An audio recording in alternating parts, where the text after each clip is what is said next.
Eu nem ia gravar esse vídeo, mas eu tô com muita raiva, então não vou conseguir deixar de falar. Bom, o que tá acontecendo?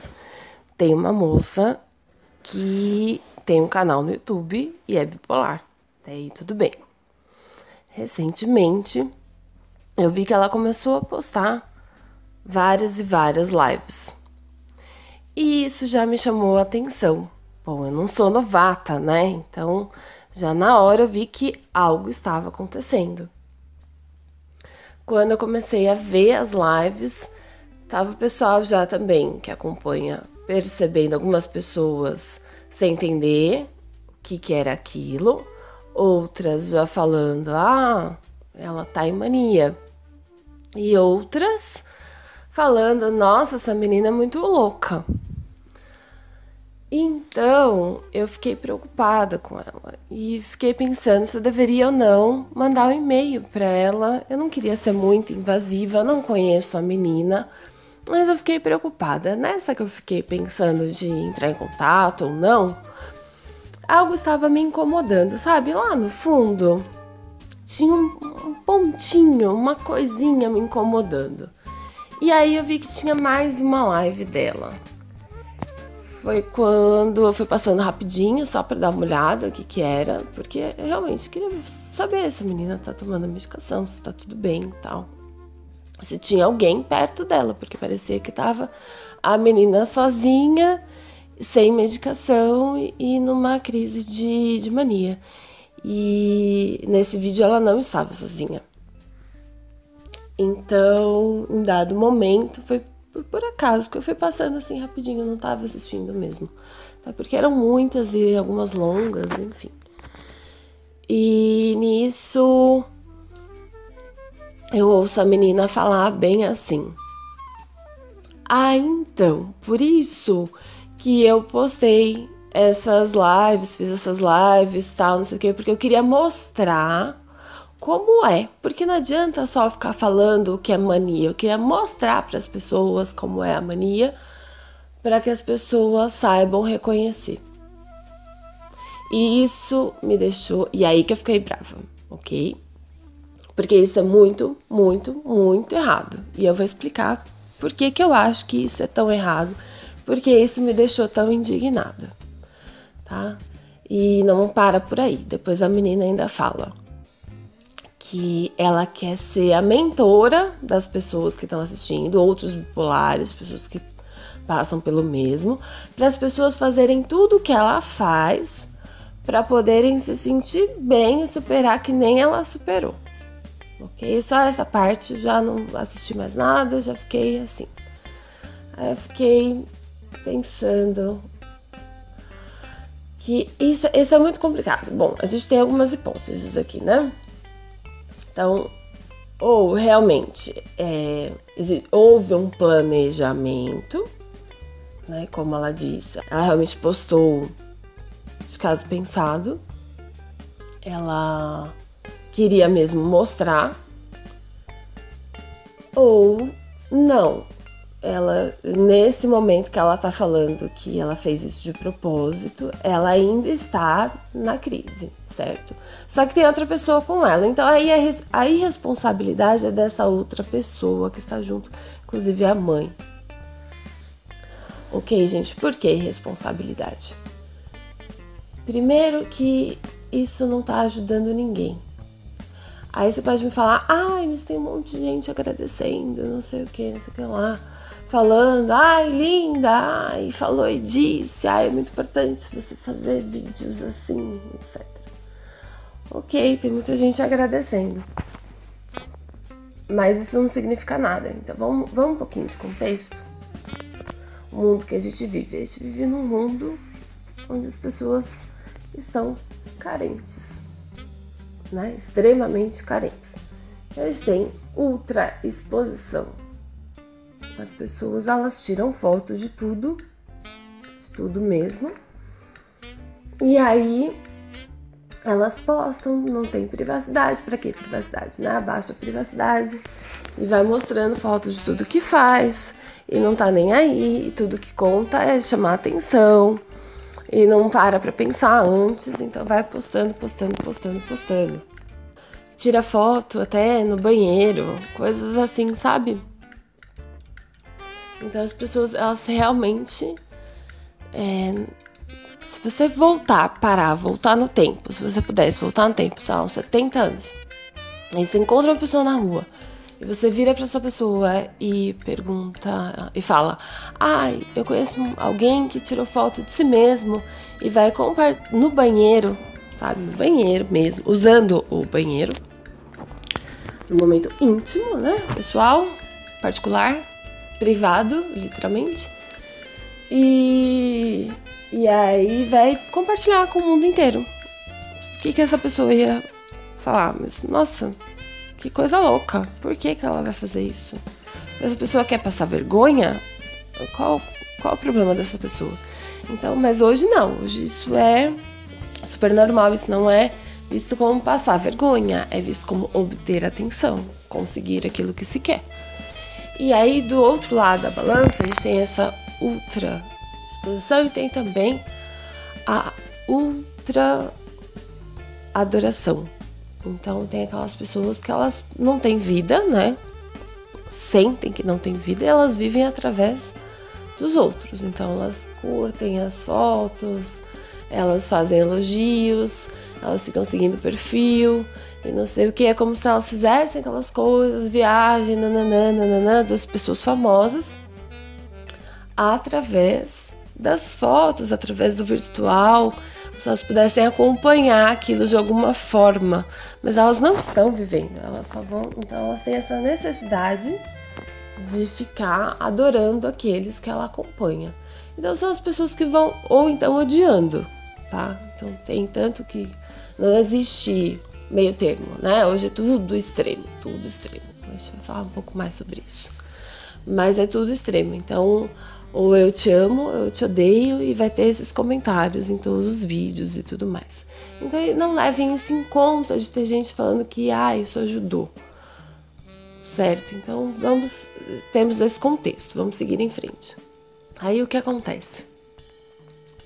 Por que que isso é complicado? Por que que isso ajuda? Porque existe algo que é o autodiagnóstico. E quando você pega e mostra algo relacionado a uma doença e você não explica nada e você não põe nenhuma informação, isso é muito perigoso. Isso não ajuda ninguém, por quê? Porque a pessoa vai reconhecer os sintomas. Não, ela não precisa reconhecer os sintomas ou não precisa reconhecer os sintomas do amiguinho. A pessoa que está em mania, ela vai apresentar um comportamento que vai destoar do comportamento das pessoas ao seu redor. E a pessoa que tá com ela ou ela mesma não precisa saber o nome disso. Não precisa chegar no médico, olha, eu tive mania. Ela só precisa ver o que está acontecendo e chegar no médico e descrever. Agora, quando você põe assim e mostra, olha, aqui está a mania, duas coisas acontecem. A pessoa vai chegar e vai cravar o próprio diagnóstico do amiguinho. Ou então vai ter alguma coisa diferente e ela fala, então não é. Né? Porque não é exatamente daquela menina que eu vi na internet. E isso é complicadíssimo. Então, por exemplo, no meu blog, não tem muita descrição, justamente para evitar. Então, quando eu falo de depressão, quando eu falo de borderline, quando eu falo de bipolar, eu falo em termos gerais. Para quê? Para que as pessoas saibam da existência, para que a gente possa quebrar tabus, para que eu possa compartilhar a minha experiência e as pessoas se sentirem acolhidas. Mas nunca dou informação suficiente para que alguém leia e pense, olha, tá aqui, eu tenho esse, tenho aquele sintoma, para achar que vai fazer diagnóstico sem procurar um profissional. É claro que tem toda uma problemática em relação aos psiquiatras, aos profissionais de saúde no Brasil. Mas não é porque tem problemas no sistema que você vai abolir todo o sistema, tá?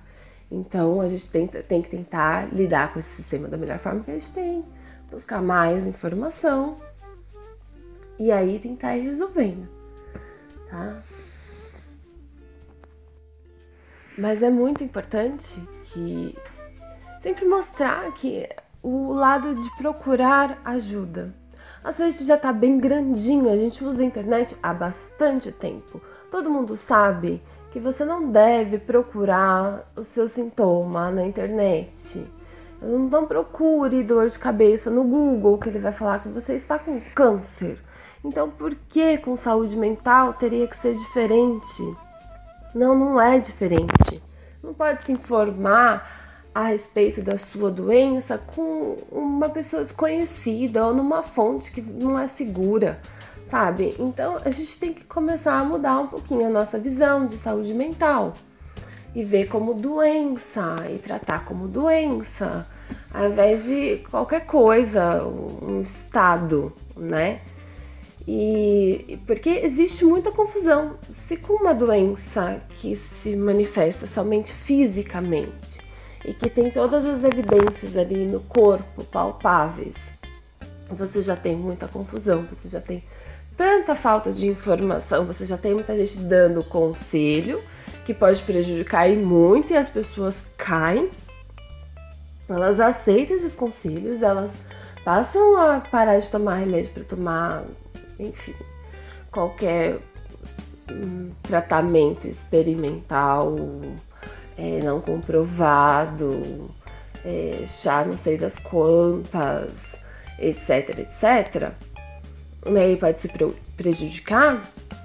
Na saúde mental isso acontece até mais, porque você não tem uma diferenciação muito clara e você tem hoje uma discussão muito exacerbada sobre saúde mental, mas sem muito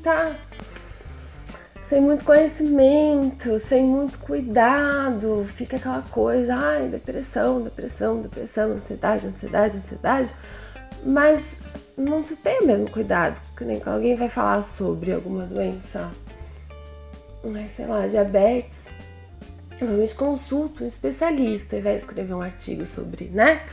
Por exemplo, uma revista que vai escrever, quais as recomendações, não sei o que, procura um médico. Aí o médico passa e a pessoa escreve e aquilo é publicado na revista, no site, etc. Quando é sobre saúde mental, nem sempre isso é feito. Então você vê muita informação equivocada por aí. Fora que as pessoas elas não têm nenhum bom senso. Eu não sei o que acontece. Não sei qual que é o problema. Qual que é o problema, hein? As pessoas não têm nenhum bom senso. Se eu ganhasse 1 centavo, se tivesse ganhado 1 centavo para cada vez que eu ver alguma pessoa falando algum absurdo só sobre transtorno bipolar, tá? Eu já estaria rica. E sem brincadeira, eu recebo uns comentários absurdos, ridículos, eu não tenho como descrever. Eu vou dar um exemplo, olha, de verdade, é nesse nível. Coisas do tipo falando, porque eu sou bipolar e eu adoro chupar manga. Aí, o filho do amigo do meu vizinho também é bipolar e ele também gosta de chupar manga. Então quer dizer que todo bipolar gosta de chupar manga? Sério, pelo amor de Deus, né? Pelo amor de Deus. Sabe, tem massa cinzenta pra usar, põe a cabeça no lugar e pensa. Então a gente tem todo esse problema das pessoas que não estão sabendo lidar com saúde mental, que não estão sabendo se informar, que não procuram ajuda. Do outro lado, a gente tem o problema do excesso de diagnóstico. Sim, há excesso de diagnóstico. Então a gente tem que pensar uma coisa, né? A formação dos nossos profissionais de saúde, ela não é a melhor. Eu falo isso por experiência própria, eu falo isso de histórias que eu já ouvi. Olha, realmente, tá? Não quer dizer que todos são ruins? Não é assim, né? Então toda profissão tem profissionais bons, profissionais ruins, mas poderia ser muito melhor. E quando a gente fala de saúde mental, tem algumas dificuldades a mais. Primeiro, você não tem uma evidência muito clara para dar um diagnóstico. E aí tem muito equívoco. Então já é uma coisa que mesmo um profissional bom, que se dedica, que se importa, que é raro, ele já pode cometer um erro. Por isso que às vezes demora 10 anos para a pessoa conseguir um diagnóstico certo. E, enfim, é um absurdo. Mas tem um outro lado, porque a gente tem uma cultura da medicação. Então o médico ele vai pegar e entuchar remédio em você. Ele vai falar, tô triste, tá? Então toma aqui, ó, antidepressivo. Ele não tá nem falando que você tem depressão, ele tá falando, toma aqui antidepressivo. Você tá se sentindo, então isso aqui, ó, vai melhorar. Toma aí, toma aí. Não tô conseguindo dormir. Calma, dá-lhe Rivotril, dá-lhe Rivotril. E a gente tem que começar a ser um pouquinho mais crítico, porque não é assim que funciona. Começar, eles estão passando remédio sem as devidas orientações. E as pessoas, quando pegam o remédio, também não leem a bula. E na bula tá lá escrito como você deve tomar, que não é uso contínuo, a dose segura. E os cuidados que você tem que ter ao tomar, não pode dirigir, etc, etc. E as pessoas não fazem isso. Então, põe a vida de todo mundo em risco. Então, o que a gente está fazendo? Está errado? Obviamente está errado. Está péssimo isso. Tem outras questões, né? Sobre o próprio medicamento. A eficácia, os efeitos colaterais e tudo mais. Estamos falando de indústria farmacêutica, que é uma indústria bilionária. Bilionária. Eu nem vou falar de pesquisas em relação que são alteradas, etc. Vou só dar um exemplo bem simples de algo que acontece. Eu vou exagerar um pouco o exemplo, tá? Mas é mais ou menos isso que acontece. A indústria farmacêutica, ela paga as pesquisas para testar a eficácia dos remédios. Isso, só por aí já está errado, né? Então você tem um pesquisador que recebe da empresa que tem interesse em ver um resultado X. Entende que existe uma pressão aí para um lado? Não é muito imparcial. Mas tudo bem, só que eles compram muita pesquisa, mas muita pesquisa. E aí, na hora de divulgar os resultados, o que eles fazem? Eles selecionam aquilo que interessa para eles. Se eles fizeram 100 pesquisas e 98 mostram que o remédio não funciona e só 2 mostram algum tipo de resultado favorável, quais que eles vão divulgar? Aquelas 2. Isso é óbvio, né? Eles testaram um medicamento com 1.000 pessoas. 990 não sentiram nenhuma melhora. 10 pessoas relataram que, acho que eu me senti melhor com o medicamento. O que eles vão fazer? Vão divulgar o quê? Vão pegar essas 10 pessoas. Eu falar, olha aqui, 10 pessoas tomaram um remédio, 10 pessoas disseram que se sentem melhores, ou seja, eficácia de 100%. Olha que maravilha. E as pessoas caem nisso. Às vezes a gente não tem acesso ao outro lado.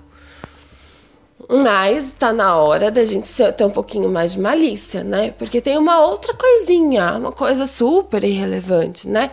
Que é da relação dessa indústria com quem? Com o seu médico. E é o quê? Uma relação romântica, fraterna? Não, de dinheiro. Então, acorda para a realidade. Vamos ter mais bom senso em relação às coisas. Eles entucham o remédio, certo? Existe um ganho nisso, existe um ganho financeiro, existe muita coisa por trás disso. E a gente tem que ter um pouco de malícia. Então o remédio é ruim, não sei o quê. Não é isso que eu estou dizendo. Eu acho que o remédio ele tem o seu efeito, o seu momento, o seu paciente. Então algumas pessoas vão precisar de remédio, mas não todas. Algumas pessoas vão precisar de remédio por um período, não o tempo todo. E aí não é assim que ocorre, né? Porque se é só algumas pessoas, não dá tanto lucro como todo mundo. Essa é a questão. E a gente tem que ser um pouquinho mais crítico. E eu tenho exemplo pessoal, eu já tive um médico que ele eu tava dopada, e eu falava, não tá dando certo esse remédio, eu tomava lítio. Eu acho que ainda vou falar um pouquinho mais sobre ele. Mas eu tomava lítio e eu tava dopada. Não sentia nada, podia cair uma bomba, destruir o mundo, que eu não ia... eu não ia sentir nada, nem feliz, nem triste. Então, eu falei pra ele várias vezes. Eu falei assim, olha, eu não quero lítio, não deu certo, muda, né?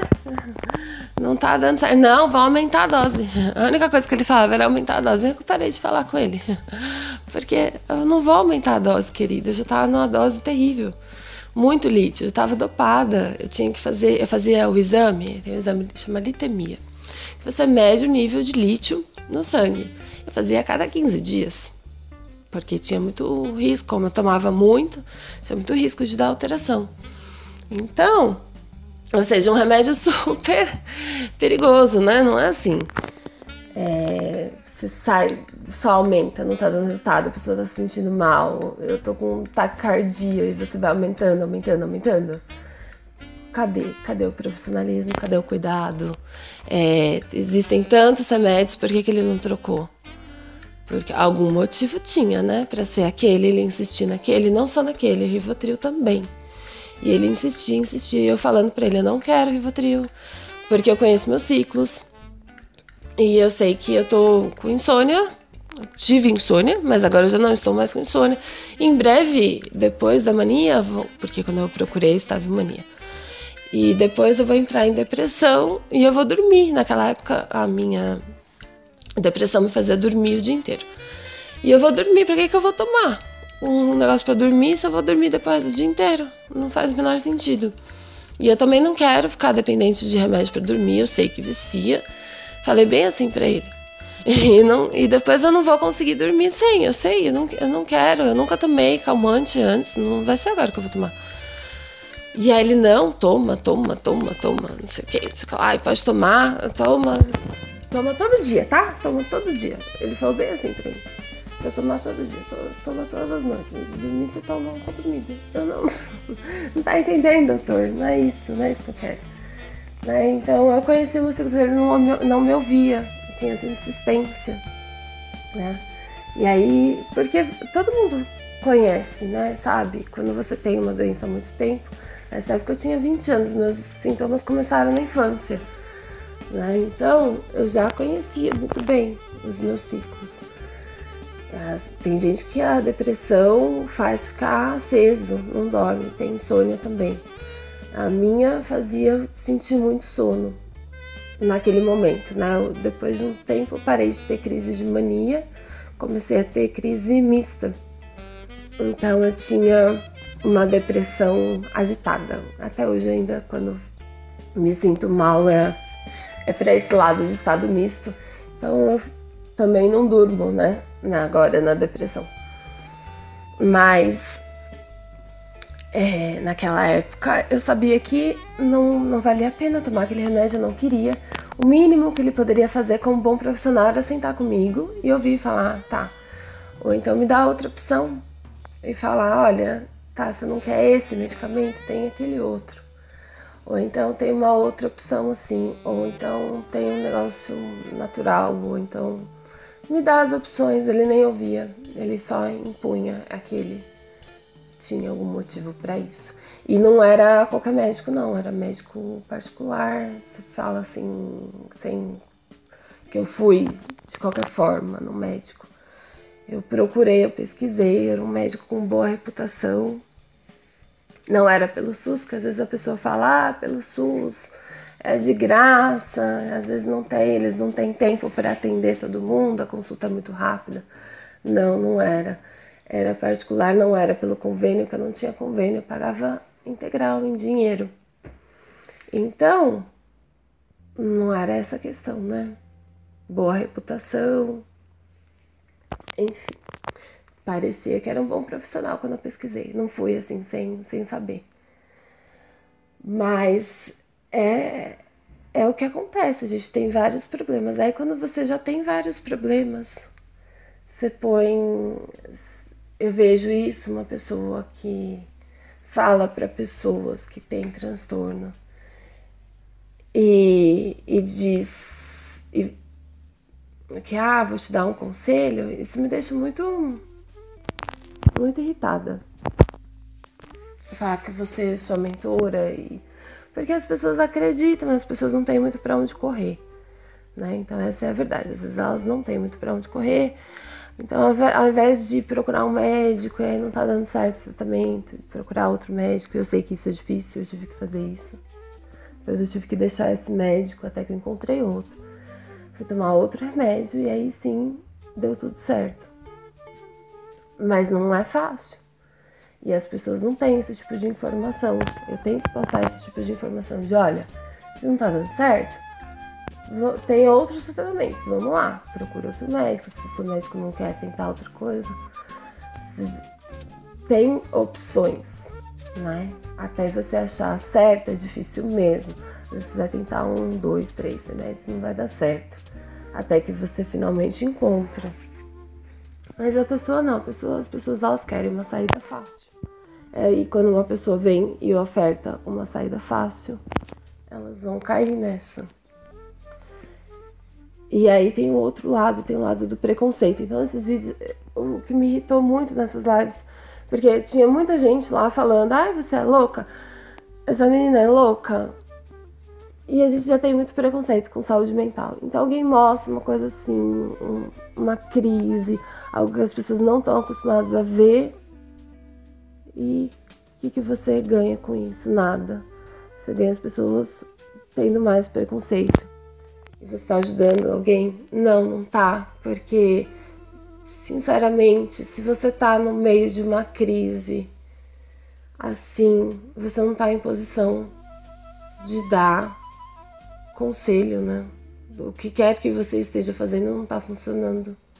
Então, como que você vai ajudar? Você tem que pensar em você e se tratar.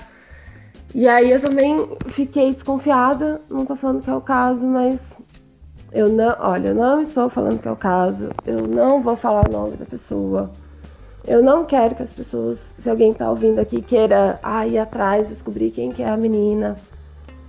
Sabe, isso não leva a nada. Não se trata aqui de mim ou dela, não se trata de você, não se trata de uma pessoa, a gente tá falando de algo muito maior aqui. Então não é pra ir lá atrás da menina, falar com a menina e falar que não devia ter feito. Enfim, é pra gente ter mais consciência. Essa é a questão, é pra gente ter mais consciência.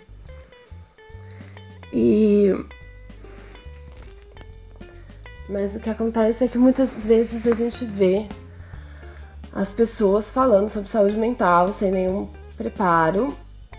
E isso é terrível, isso vai contra tudo. Porque assim, eu sempre falo, é muito importante falar sobre saúde mental, mas é importante o quê?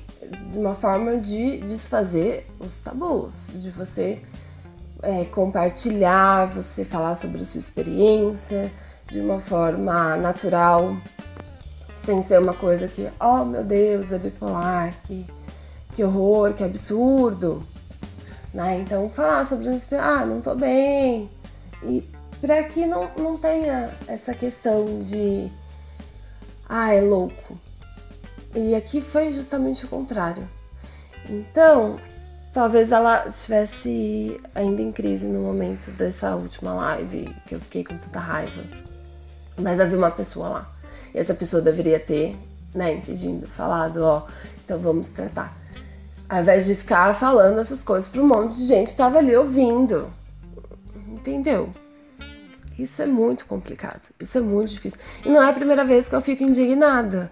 Eu já vi muita gente falando sobre saúde mental e falando coisas absurdas. E, eu nem sei como reagir. Eu fico, é essa palavra, eu fico indignada. E eu vou falar mais uma coisa, viu? Quando a pessoa faz uma coisa para ter atenção, para ganhar views, para ganhar likes, ela não tá pensando em ajudar o outro, tá? Então isso acontece e muito. E aí também é do nosso senso crítico, que nem o tempo todo eu tô falando, vamos ter mais senso crítico, perceber qual que é a realidade. Vamos ser um pouquinho mais esperto. Aí fica, então você toma, sei lá, suco de goiaba com acerola e melhora, que legal, que dica linda, que como você é uma boa pessoa, veio postar isso aqui. Não, né, gente? Tá ganhando muito dinheiro. Então, por favor, né? Vamos acordar pra vida? Vamos todo mundo acordar pra vida? Tá? E em relação aos sintomas, vamos se informar melhor? Então é muito difícil quando você tem uma postagem, tem gente falando de saúde mental, sem informação. Esse é um problema muito grave também. Não tem nenhuma informação. Como que você fala sobre saúde mental sem dar nenhuma informação? Você tem que dar porque falta. As pessoas, e falta muito, falta grave. Eu acho que às vezes eu falo enrolado, que eu não me faço assim explicar. Não é possível. Olha, se você você sente uma coisa o tempo todo, que nem o pessoal vem me falar, o tempo todo, não é transtorno. Vou falar uma verdade incômoda. Muitas das pessoas, elas não têm transtorno, elas acham que elas têm, o médico vai lá por interesse e faz o diagnóstico, interesse, despreparo, anyway, faz o diagnóstico, mas muitas pessoas, elas não têm transtorno algum, tá? O que elas têm? Descontrole emocional. E aí a pessoa vem falar pra mim, porque o tempo todo eu me sinto assim, não sei o que, não sei o que lá, blá blá. Não existe isso, não existe, porque uma doença, ela é episódica. O que isso significa? Que você vai ter uma crise, somente durante essa crise você terá os sintomas correspondentes. Então, se você é impulsivo o tempo todo, isso não é transtorno bipolar, não é mania. A impulsividade da mania vai ocorrer somente durante a crise de mania. É meio óbvio, né? Não sei se eu deveria estar falando isso. Deveria ser óbvio. Se você é impulsivo o tempo todo, você é impulsivo. Ponto. Essa é a sua personalidade. Aprenda a lidar com isso. Não use uma doença como desculpa, porque é muito confortável, né? Desculpa. As pessoas querem sair por aí fazendo o que quer, falando o que quer, querem xingar o amiguinho e depois vai falar que eu sou bipolar. Eu sou assim mesmo, eu não tenho como controlar. Então é muito fácil, é uma saída muito, muito fácil. E a maioria não é bipolar. Então, vamos botar os pingos nos is. Porque o que está acontecendo é isso. É um descontrole total, é um caos, uma histeria coletiva. E aí isso me faz pensar em Freud. E aí, pra gente... Vamos sentar aqui, eu e você, e vamos tentar entender o que está acontecendo. Vamos pensando em Freud. Freud vai falar do id, do superego, do ego, né? E aí o que é isso? De uma forma bem superficial, bem... Só pra gente partir daí, o id, né? A parte, entre aspas, da nossa mente, entre muitas aspas, que vai estar ligada aos desejos, aos impulsos, às nossas vontades, né? Tudo aquilo que a gente quer. Aí o superego contém todas as regras que a gente aprende, todas as normas, a moral, tudo aquilo que nos é passado pelos nossos pais. Não pode isso, não faz aquilo. Isso é internalizado, isso entra na nossa mente, fica lá. E aí a gente tem o ego, e o ego fica no meio, né? O ego tem que equilibrar tudo isso. Exemplo bem tosco. Imagine que você vai jantar. Aí o id fala, quero sorvete. O superego fala, legumes, você tem que comer legumes. E o seu ego, o que ele faz? Fala, vou ouvir o superego, né? Comer legumes, vamos comer legumes. Aí beleza, aí você comeu, tá a louça lá na pia pra lavar. Aí o id, que já tá meio contrariado, não conseguiu sorvete, teve que comer legumes, tal, não sei o que, fala, não quero lavar a louça, quero assistir Netflix. Aí o superego fala, a louça está suja, tem que lavar. Aí o ego pensa, olha pros dois e fala, quer saber? Dessa vez eu vou apoiar o id e a gente lava essa louça amanhã, agora vamos ver série. Então, não é assim que acontece? Não é assim que acontece. Mas é um exemplo bem ridículo para a gente ter uma ideia que existe um conflito dentro de nós. Entre aquilo que a gente quer, as nossas vontades, e as regras de se viver numa sociedade, porque você não pode sair por aí fazendo tudo que você quer. Então você tem que respeitar certas normas, você tem que se privar de alguns desejos, você tem responsabilidades, você tem deveres, tem conta para pagar, né? Então você tem uma série de questões que te impedem de fazer tudo aquilo que você quer. Você tem também os desejos do outro, os direitos do outro, né? Então que isso vai te privando de certas coisas. E você pode realizar os seus desejos na medida que isso não fere a convivência de todos, que não desestabiliza o nosso sistema, a nossa sociedade, para que a gente tenha garantida a sobrevivência, né? Então a gente fica com esses desejos reprimidos. Você não pode passar o dia inteiro na piscina, você tem que trabalhar e pagar conta. Mas o que acontece hoje? Um crime. O superego foi assassinado. Ele está morto. E o id impera sem nenhuma restrição. E aí o ego foi drogado, ele está indo na onda do id. E essa histeria coletiva que as pessoas falam. Ai, desculpa, minha voz tá horrível, eu tô com resfriado, mas vou tentar terminar. E aí as pessoas falam o que querem, elas saem lacrando, falou e disse na internet, sabe? E sai por aí feito, né? Não tem controle, sai de total, vai todo mundo assim. E só que a gente continua vivendo em sociedade, né? E aí uma doença mental às vezes se torna uma desculpa muito boa. E é uma verdade incômoda essa. Sim, porque a pessoa que tem mesmo, muita gente vai, não, porque eu realmente tenho, que não sei o que, mas quem realmente tem um transtorno sabe o preconceito que é, e sabe o esforço que faz para não sucumbir aos sintomas. Nem sempre é possível, sim, claro, às vezes vai acontecer, às vezes transtorno bipolar, por exemplo, sim, tem a fase da mania, que a pessoa não consegue controlar e sai fazendo coisas que depois se arrepende, mas se arrepende, né? E tenta evitar e sente vergonha. Então são várias questões que a gente vai vendo que não bate com todo mundo, entendem o que eu tô dizendo, né? Então é um sofrimento, um transtorno. Quando você tem muita crise, é um sofrimento. Quando você não tem, você leva uma vida tranquila. Mas quando você está em crise, é um sofrimento muito grande, que não combina com essa coisa de eu falo mesmo, eu sou assim mesmo, nananã. Ok? Conseguiram visualizar, né? Qual que é a diferença que a tia está mostrando. Bom, e aí isso me lembra um conselho, olha só, um conselho que eu recebi da pior pessoa do universo. Sim, a pior pessoa do universo, que no caso era minha psicóloga.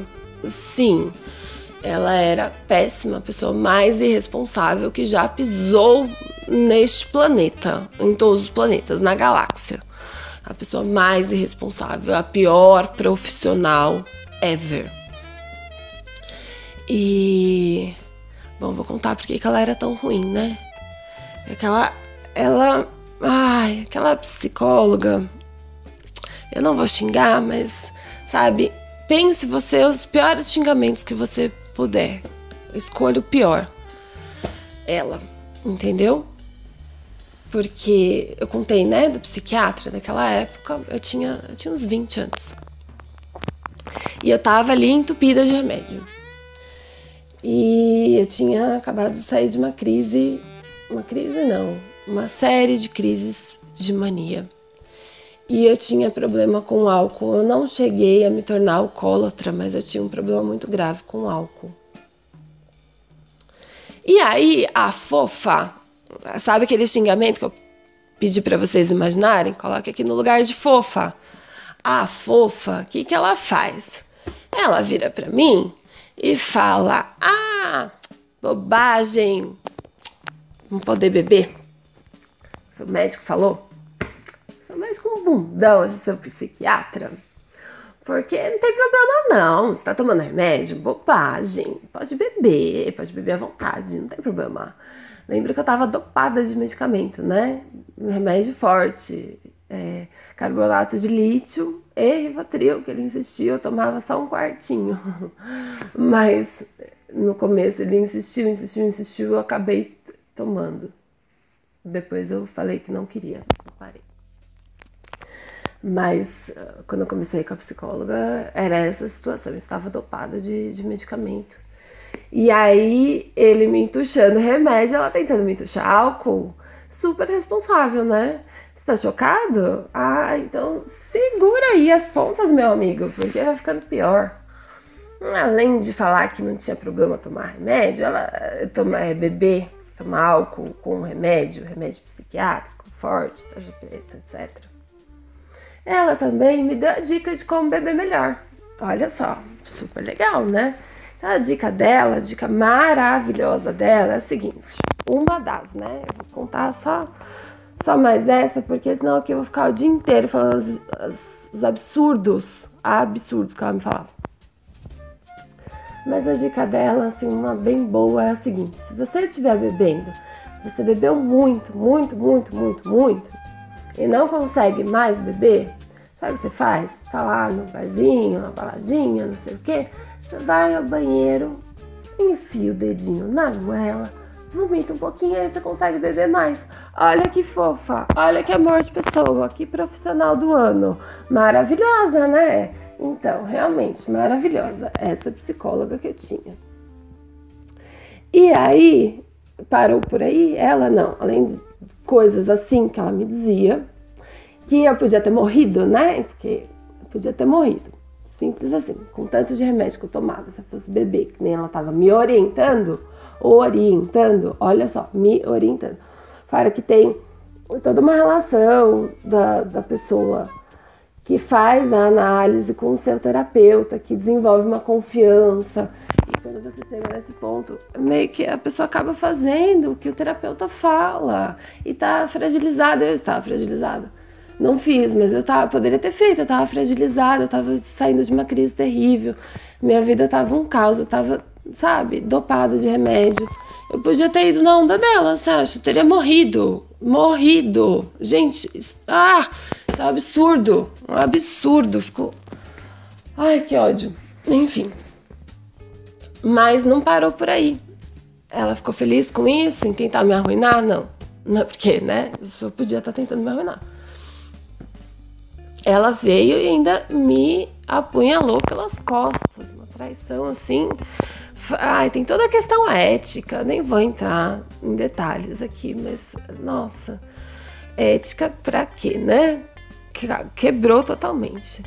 E me apunhalou pelas costas. E então o que aconteceu?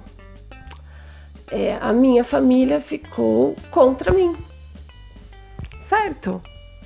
Então, aí ela falava esses absurdos e eu que estava errada. Eu era louca, né? Sou bipolar, sou a louca. Então, essa é a extensão do preconceito. É quando eu falo que eu fico com raiva, quando algo aumenta o preconceito. É porque eu sei o que é o preconceito. Essa é a extensão do preconceito, eu lá, frágil.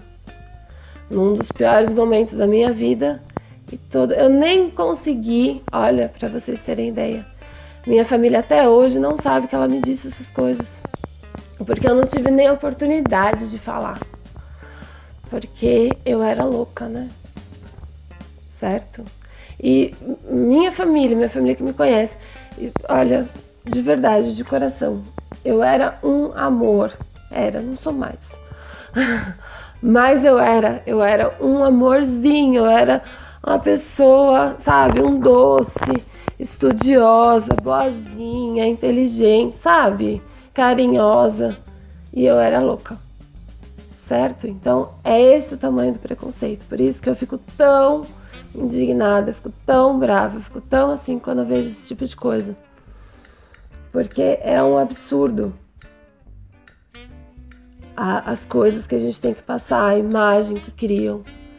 E aí tem muita gente que fala coisas sem pensar, sabe? Mas faz parte da minha personalidade. Nossa, minha voz tá realmente muito ruim agora. Bom, faz parte da minha personalidade tentar sempre ver o melhor ou tirar algo bom. E mesmo a fofa da psicóloga chegou a falar, nesse tempo todo que eu fiz tratamento com ela, chegou a falar, deu duas coisas boas que ela falou, que eu pude aproveitar. E a primeira foi quando eu disse que eu queria fazer uma tatuagem. E aí ela olhou pra mim e ela, legal, uma tatuagem, bacana, né? Mas não faz agora não. Pega a ideia que você teve, o que você quer fazer de tatuagem? Ah, quero fazer tal desenho. Então pega a ideia que você teve e guarda essa ideia por 6 meses. Se daqui 6 meses você ainda quiser fazer a mesma tatuagem, vai lá e faz. Simples assim. E olha, não é que é bom mesmo esse conselho, não é que serve pra todo mundo, não só pra bipolares. Porque você teve uma ideia, presta atenção, fica comigo, hein? Teve uma ideia, você teve uma ideia lacradora. Você quer botar na internet, você quer não sei o quê. Guarda essa ideia por 6 meses. Você quer dar aquela resposta, arrasar com alguém? Guarda essa resposta por 6 meses. Vamos ver se você não muda de ideia, né? Porque as pessoas não param pra pensar. Né? Quem sabe tirou aquela foto no banheirão, certo? Aquela que a gente já conversou. Aquela foto lá sentada no banheirão. O que você faz? Vai postar na internet? Não, guarda por 6 meses.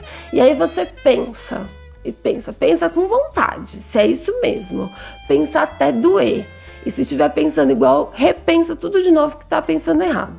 E aí todo dia você vai e não posta a foto. Aí você olha para aquela foto e reflete. É essa a imagem que eu quero passar para o mundo? Aí no dia seguinte, você vai lá, olha a foto de novo e pensa, o que minha mãe vai pensar disso?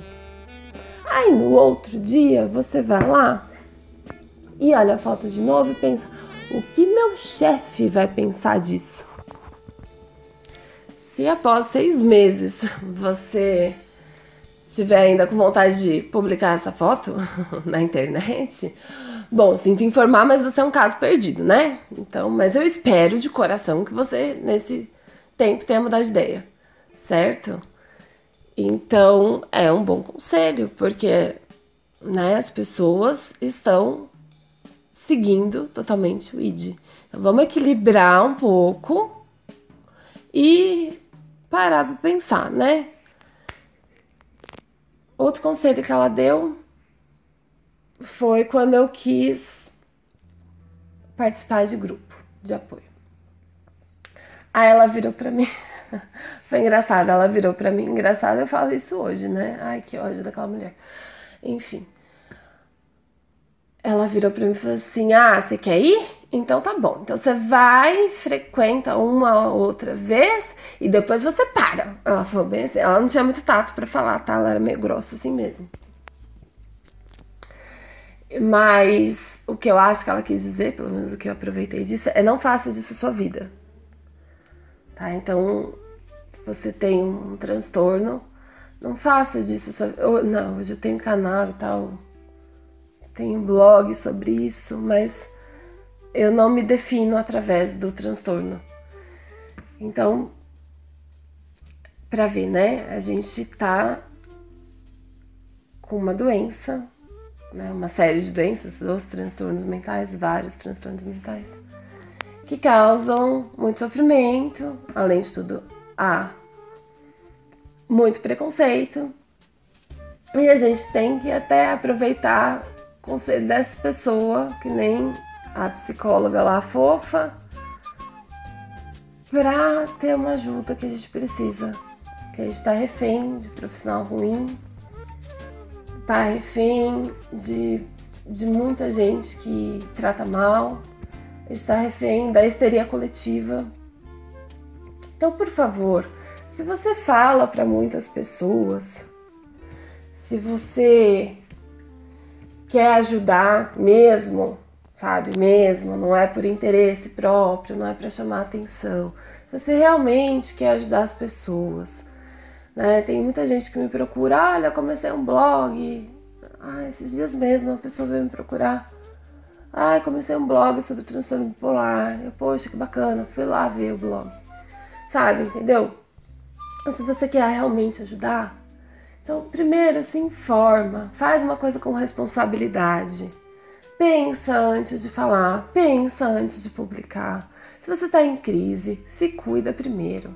Você tá, entendeu? Mostrar a sua crise não ajuda ninguém, não ajuda ninguém. Tá? Então primeiro você busca a sua estabilidade. Quando você conseguir se sentir melhor, aí você vai estar em condições de ajudar outra pessoa. É isso, eu acho que é isso que eu queria falar. Bom, então, por hoje é só e a gente se fala depois. Abraços.